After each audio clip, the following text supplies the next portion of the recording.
All right, what's up everybody? So welcome back to Colton Posey Fishing. So we're going to be doing the weekly fishing report. So this week I'm seeing very similar things, okay? You know, you can find fish up in these pockets. You can find fish out on the main. You can find fish in the backs of creeks, kind of in between. So there's that real strong migration happening. What I mean is the fish that are living in the creeks year round and the fish that are living on the main lake,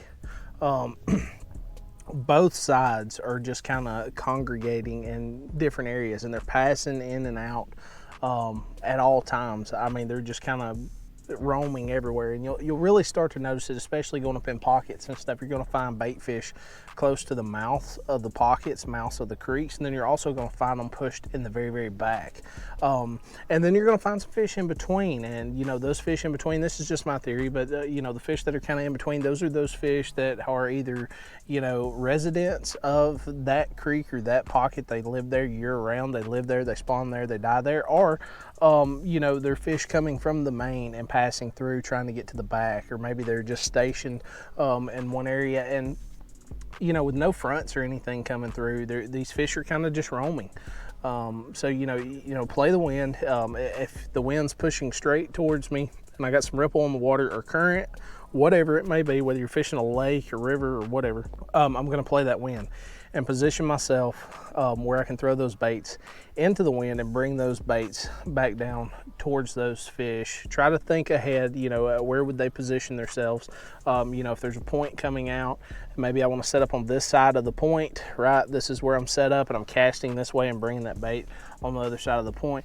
And same way with cover when you're going up in the creeks and pockets and stuff like that. But you know, they're just roaming real hard right now. This is a great time to use your moving baits. So the three baits that I would say have, you know, kind of showed out more this week is a ChatterBait. This is the spot sticker, but the name brand of the bait is Z-Man. This is their mini version.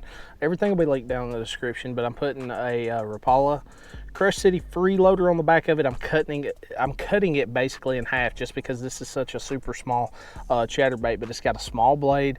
It's just a smaller profile ChatterBait, and it mimics those threadfin shad very well. You know, if you're not dealing with threadfin shad, you may want to go to the regular you know, size ChatterBait, you know, like the jackhammer, the Melee vibrating jig, whatever ChatterBait you use. But you know, that one right there is going to mimic threadfin very well. Another one that shined really well today, and it's kind of gotten those fish to react, especially when they don't want to react, and that's the MegaBass 110 Junior.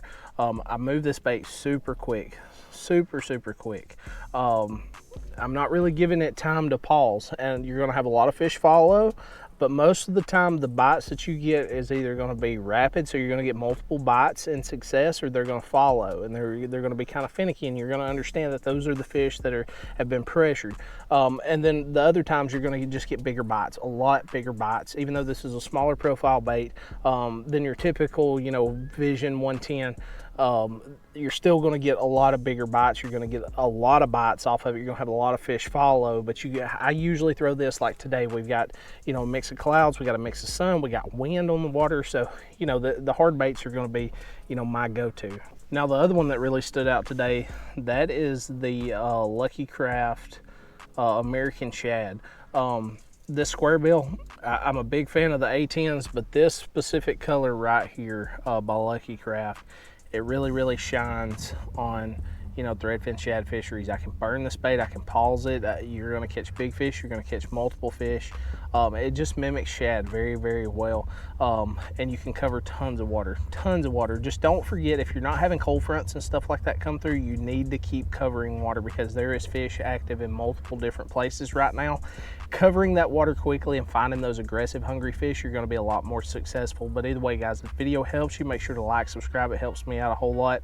All my sponsor links and stuff are down in the description, all that good stuff. We got the store open now, so if you want to get you some apparel, just check that out. $25 shipped to your door. Either way, guys, I really appreciate it, and I'll see you next time.